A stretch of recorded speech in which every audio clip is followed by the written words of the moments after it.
Why your body doesn't feel safe to receive and how this blocks money, love, and opportunities. 1. The safety to receive problem nobody talks about. Hi everyone. Today we're diving into one of the most uncomfortable and yet most liberating truths about manifestation. Your life can only expand to the level that your body feels safe to receive. Not your mind, not your vision board, not your affirmations, your body. This is the part no one talks about because it's easier to teach you a technique than it is to help you understand why abundance literally hurts your nervous system when you've never learned how to receive it. So in today's video, I want to show you something that changed my entire life. Manifestation doesn't fail because you're doing it wrong. It fails because your body is still living in survival. Even when your mind says, I want more money, I want love, I want opportunities, your body might quietly respond, no, this isn't safe, this isn't familiar, and that invisible contraction becomes the energetic ceiling of your life. Why receiving is not a mental skill, it's a physiological one. Here's what most people don't realize. You don't manifest with your thoughts. You manifest with your nervous system. Your body is constantly scanning the world, asking one question: am I safe? And everything you're trying to attract, wealth, love, recognition, expansion, is interpreted by your nervous system through your past experiences. If receiving has ever been associated with pain, loss, disappointment, pressure, or emotional unpredictability, then your body learned receiving equals danger. And it doesn't matter how much you consciously want something. If your body associates abundance with threat, it will protect you from it. Not because you're broken, but because you survived by staying small. The moment I realized my body didn't feel safe to receive. Let me share something personal. For years, I was doing everything right. Meditations, visualizations, journaling, mindset work, gratitude practices, the whole list. And yet, nothing big happened. Every breakthrough seemed to slip through my fingers. Every opportunity dissolved. Every relationship that started well eventually collapsed. Every financial shift would rise and fall like a wave I could never hold. And I kept asking myself, why can't I keep what I attract? One day, during a meditation, a memory came up out of nowhere. I saw myself as a child, maybe 6 or 7, receiving a gift. I don't even remember what the gift was. What I remember is the feeling, that tightness in my stomach, that sense of, I need to act grateful enough. I need to be perfect. I need to not disappoint anyone. Receiving wasn't joy. Receiving was pressure. Receiving was responsibility. Receiving was performance. And in that moment, I realized something that still gives me chills. My adult life was being shaped by that same emotional imprint. No wonder I rejected love. No wonder I pushed away opportunities. No wonder money came with anxiety instead of safety. I wasn't resisting abundance. I was protecting myself from the emotional weight that receiving once carried. That moment changed everything for me because it was the first time I understood that my body wasn't sabotaging me. It was saving me in the only way it knew. The body remembers what the mind forgets. Childhood teaches you what safe feels like, and the body will always choose familiarity over expansion. If receiving in childhood felt unpredictable, overwhelming, conditional, followed by conflict, tied to expectations, linked to guilt or shame, then the body creates a protective reflex. Don't receive too much. It's safer this way. And as an adult, this shows up in ways you don't even realize. You attract opportunities and suddenly feel exhausted. You start a relationship and feel the urge to pull away. You receive money and immediately spend it. You get recognition and instantly doubt yourself. You expand, then shut down without knowing why. This isn't lack of discipline. This isn't fear of success. This isn't low self-worth. It's the nervous system saying, I don't know how to hold this without losing myself. And that subtle contraction becomes your energetic frequency. The real block, your body's still living in survival. When the body doesn't feel safe, it enters a survival state. Fight, flight, freeze, fawn. And survival is incompatible with receiving, because receiving requires openness, surrender, trust, capacity, worthiness, presence. And a body in survival has none of these. So what happens? You're trying to manifest abundance with a body that is only prepared for danger. You're asking for expansion while your physiology is prioritizing protection. This is why you can visualize your dream life 100 times. But the moment it starts becoming real, the body contracts and everything collapses. Not because you're not aligned, but because your biology is aligned with the past. When I finally felt safe to receive, everything changed. The first time I experienced true safety in my body, it felt shocking. I was doing a coherence practice, and suddenly a deep wave of calm washed over me. For the first time in my life, abundance didn't feel like pressure. It felt like space. It felt like possibility. It felt like something I could hold instead of run from. And shortly after that shift, money flowed, love entered, opportunities opened, and life started moving at a pace I had never experienced before. Because for the first time, my body wasn't fighting my future. It was supporting it. 2. The 3 reasons your body doesn't feel safe to receive.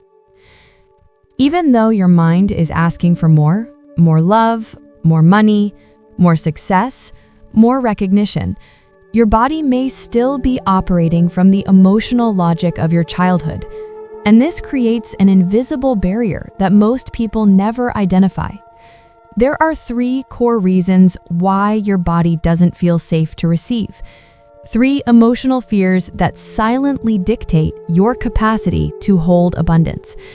And every single one of them is rooted in early experiences you didn't choose. Let's go deep into each one. 1. The fear of loss. If I receive, I might lose it, and that will hurt more. This is one of the most powerful unconscious blocks, and it comes from a childhood where receiving was followed by disappointment, unpredictability, or emotional withdrawal. For example, maybe you finally got attention, only for it to disappear the next day. Maybe you were praised only when you achieved something big. Maybe someone promised something and never fulfilled it. Maybe love was present but unstable. Maybe joy never lasted long before the next storm arrived. So your body learned good things don't stay. And as adults, people with this wound often live with an inner emotional reflex. Better not get too attached. Better not hope for too much. Better stay where I am, because if I rise, I'll have something to lose. This fear is so deep that it becomes a preemptive self-protection mechanism. You sabotage opportunities before they grow. You push love away before it becomes real. You play small so that life doesn't have anything to take from you. You choose stability over joy. You prefer predictability over expansion. And what's even more painful is this. Your body believes it's protecting you from heartbreak, but what it's actually doing is preventing you from experiencing the life you're meant for. I remember having this fear deeply. Whenever something good happened, a new client, a new opportunity, a new relationship, I felt excitement, but right behind it, a quiet panic, a voice that whispered, "Don't trust it, it's temporary." And because I believed the good wouldn't last, Subconsciously, I would push it away before it could hurt me. The fear of loss doesn't block you from receiving. It blocks you from holding what you receive. 2. The fear of responsibility. If I receive more, I'll owe more. I'll have to be more. This fear is born in children who were made to grow up too fast. Maybe you had to take care of siblings. Maybe you had to be the emotionally responsible one. Maybe you were praised only when you achieved something big. Maybe your household had chaos and you were the one keeping everything together. Maybe you learned that getting something always came with expectations attached. So for these children, receiving isn't rest, it's pressure. Receiving isn't joy, it's a demand. Receiving isn't abundance, it's duty.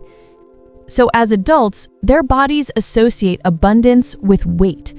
They think they want more money, but deep down, the body says, more money equals more problems, more decisions, more work, more expectations. They think they want love, but the body whispers, love equals responsibility, emotional labor, constant alertness. They think they want opportunities, but the body remembers opportunities equals more pressure to perform. And that's why some people avoid success without realizing it. They procrastinate, delay, or stay where things feel manageable. The body is terrified of anything that could expand the amount of responsibility they carry. I personally lived this one too. Growing up, I was often the responsible one, the one who solved things, the one who had it together, the one who didn't cause problems. So as an adult, every time I received something big, it felt like an elephant sitting on my chest. My nervous system would go into overdrive. How do I keep this? How do I sustain this? What if I fail? What if they expect too much from me? It took me years to understand that abundance doesn't demand more responsibility. It demands more alignment. But the child in me couldn't see that. She only knew that receiving equaled performing. So my body protected me from anything that could overwhelm me again. 3. The fear of visibility. If I receive more, people will see me, and that's dangerous. This fear is the silent destroyer of abundance. It comes from children who were criticized, shamed, ridiculed, compared, judged, punished for being themselves, ignored until they did something wrong or too much. When a child learns that being seen leads to emotional pain, the body develops a powerful survival strategy: stay invisible. And here's what most adults don't realize. Visibility is required for abundance. Visibility is required for money. Visibility is required for love. Visibility is required for opportunity. Visibility is required for expansion.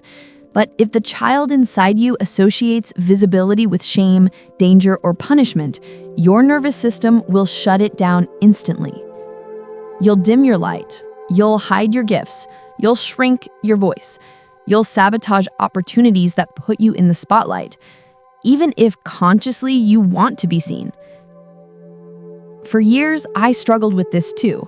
Whenever I started shining in work, relationships, or projects, I felt exposed. Not in a good way, in a threatened way. Like everyone could see me, judge me, misunderstand me. When I started sharing my story online, this fear intensified. Every new follower felt like another pair of eyes watching. Every compliment felt like a setup for criticism. Every expansion felt like stepping into a spotlight I didn't feel prepared for. So of course, my body protected me the only way it knew how, by keeping me small, hidden, quiet. I wasn't afraid of success. I was afraid of being seen in it. The truth behind all three fears. All these fears, loss, responsibility, and visibility, have one root. Your childhood taught your nervous system that receiving is not safe. And because your body cares more about survival than happiness, it will continue to reject anything that feels unfamiliar, overwhelming, or emotionally risky. This is why you can be intelligent, spiritual, disciplined, hardworking, self-aware, and still not be able to receive what you deeply want. It has nothing to do with capability. It has everything to do with safety. Your body is not your enemy. It's your protector. It just doesn't realize you've grown. 3. How the body blocks money, love, and opportunities. When your body doesn't feel safe to receive, it doesn't just create emotional discomfort. It creates energetic contraction. This contraction becomes a full body no, even when your mind is saying, yes, I want change, I want abundance, I want love. And most people have no idea this is happening because the contraction is subtle, familiar, and often feels like part of their personality. But the truth is this: your nervous system is not just reacting to your environment, it is shaping your environment. It's creating the level of life that feels emotionally manageable, even if it's not what you consciously desire.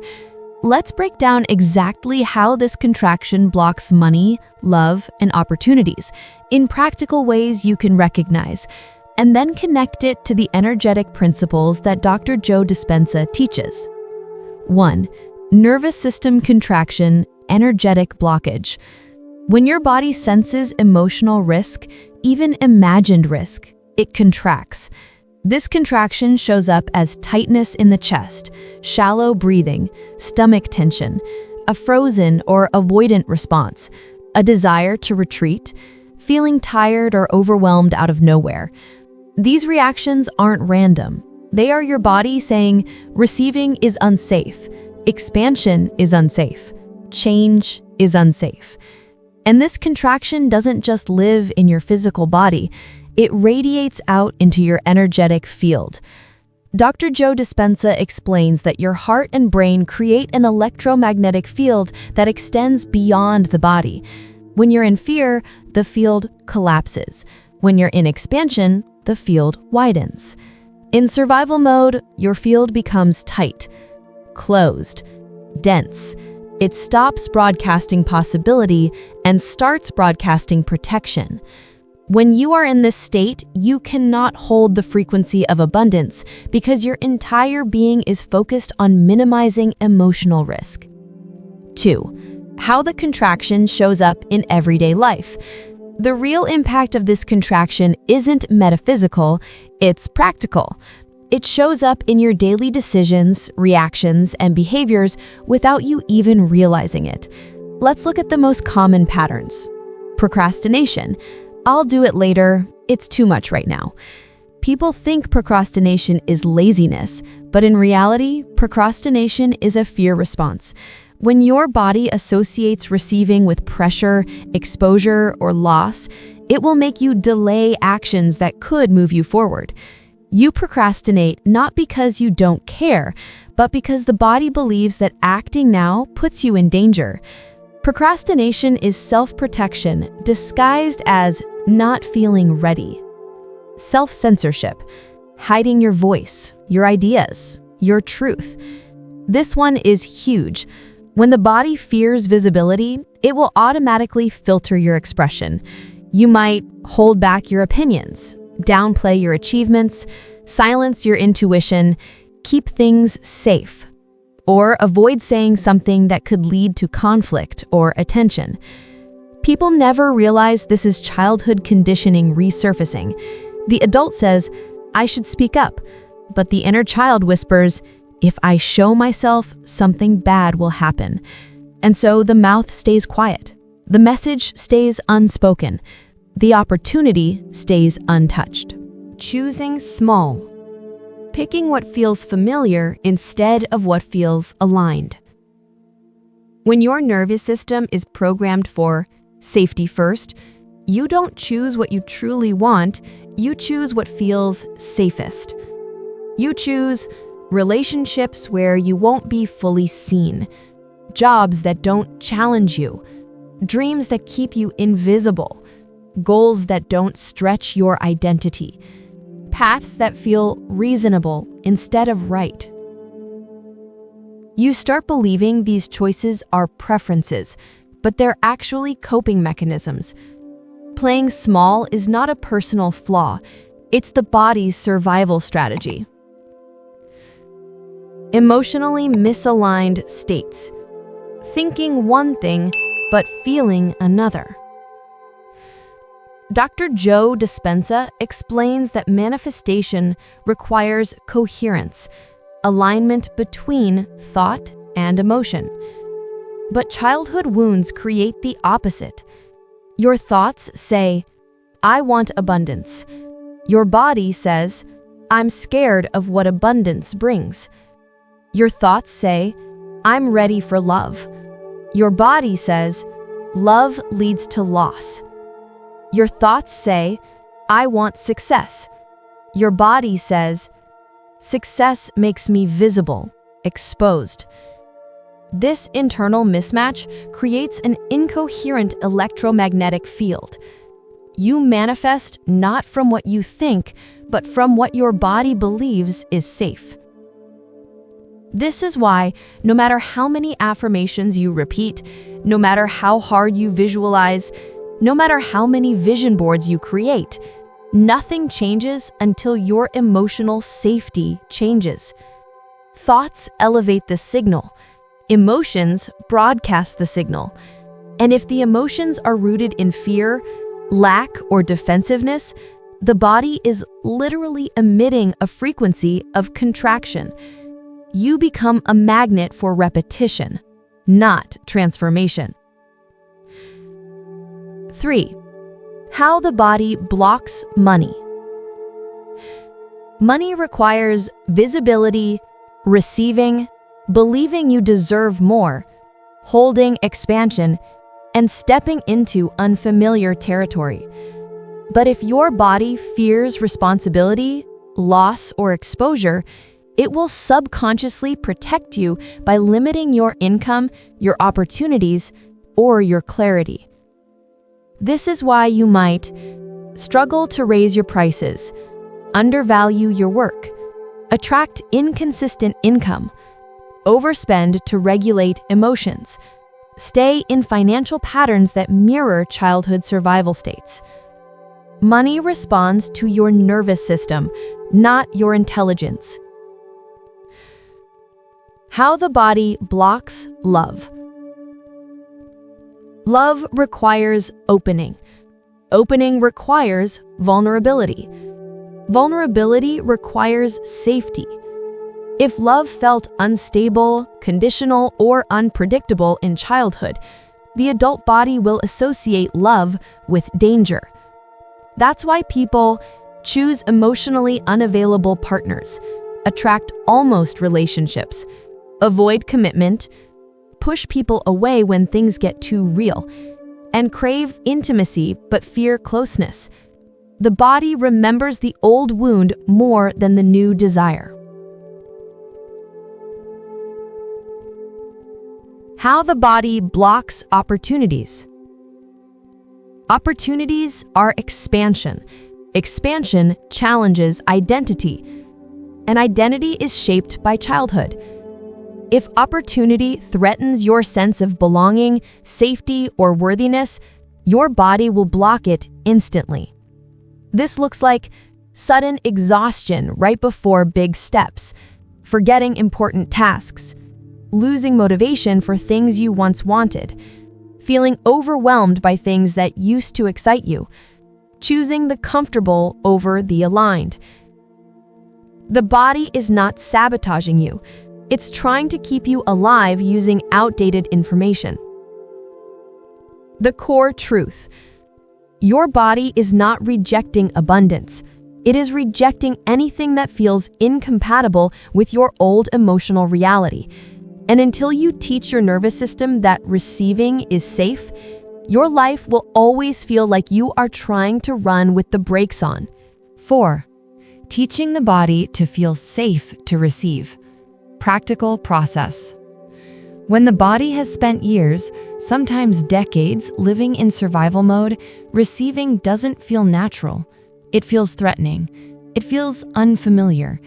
It feels like stepping into territory where there are no maps. But here is the most important truth I want you to hold. Your body can learn safety. It can learn expansion. It can learn abundance. It can learn love. Just like it once learned fear, contraction, and emotional protection, it can unlearn and rewrite all of it. Today, I want to show you the most effective practices I've used, both personally and with thousands of people in this community, to teach the body that receiving is safe again. These are gentle, powerful, deeply somatic techniques, many of them aligned with the teachings of Dr. Joe Dispenza, but explained in an emotional, accessible way so you can apply them today. Let's begin. 1. Heart coherence, the fastest way to shift the body from fear to safety. When the heart is in a coherent state, the body moves out of defense mode and into receptivity. This is not abstract, it's measurable. Incoherence feels like anxiety, overthinking, guarding, emotional turbulence, feeling disconnected from yourself. Coherence feels like grounded calm, clarity, emotional openness, safety, presence. To create heart coherence, try this simple practice. Step 1, place your hand on your chest. Step 2, breathe slowly, in for 5 seconds, out for 5. Step 3, bring up a feeling of appreciation, tenderness, or compassion. Step 4, hold that emotion for at least 2 minutes. This tells your body, we are not in danger. It's safe to open now. Heart coherence is like tuning your inner frequency to a channel that abundance can actually find. 2. Safety rehearsal. Rewiring the nervous system through emotional repetition. If receiving triggers fear in your body, overwhelming yourself won't heal it. Safety must be rehearsed gently. Safety rehearsal means practicing small experiences of expansion while staying connected to your breath, your heart, and your body. For example, receive a compliment and breathe instead of rejecting it. Allow someone to help you with something small. Accept a small financial win without minimizing it. Say thank you instead of you didn't have to. Acknowledge a success without downplaying it. Each time you let yourself feel a tiny moment of receiving without shutting down, your nervous system expands its capacity. The body learns through repetition, not pressure. Receiving is a muscle, and you strengthen it by practicing it slowly and consistently. 3. Somatic receiving, letting the body actually feel what you want. Most people try to manifest through the mind, but if the body doesn't feel the future, it won't move toward it. Somatic receiving is the practice of letting your body have the emotional experience of the thing you desire before it arrives, the way Dr. Joe Dispenza teaches. Here's how you do it. Close your eyes. Imagine something you want to receive: money, love, and opportunity. Now ask your body, how would this feel in my chest? How would this feel in my stomach? How would this feel in my breath? Then, and this is important, let those sensations be small. Don't force intensity. Just let the body taste the feeling.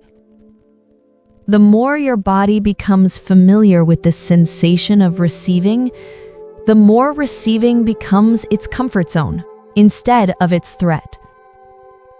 4. Identity reprogramming. Becoming the version of you who feels safe to have more. Your identity is the filter through which your body decides what is safe. If your identity says, I'm someone who struggles, I'm someone who survives, I'm someone who doesn't get chosen, I'm someone who always has to work harder, then receiving will feel foreign. Identity reprogramming means gradually shifting who you believe you are, not through force, but through energetic repetition. Ask yourself, who am I becoming? What does this version of me believe is safe? How does this version of me receive? How does this version of me love? How does this version of me handle abundance? This is not about affirmations that feel fake. It's about emotional alignment with your future self. Dr. Joe Dispenza says that you must become the person who already has the future you desire. Your nervous system only receives what your identity can hold. 5. A mini guided practice, 2 to 3 minutes. Use this as a moment inside the video. Close your eyes. Place your hand over your heart. Breathe deeply and slowly.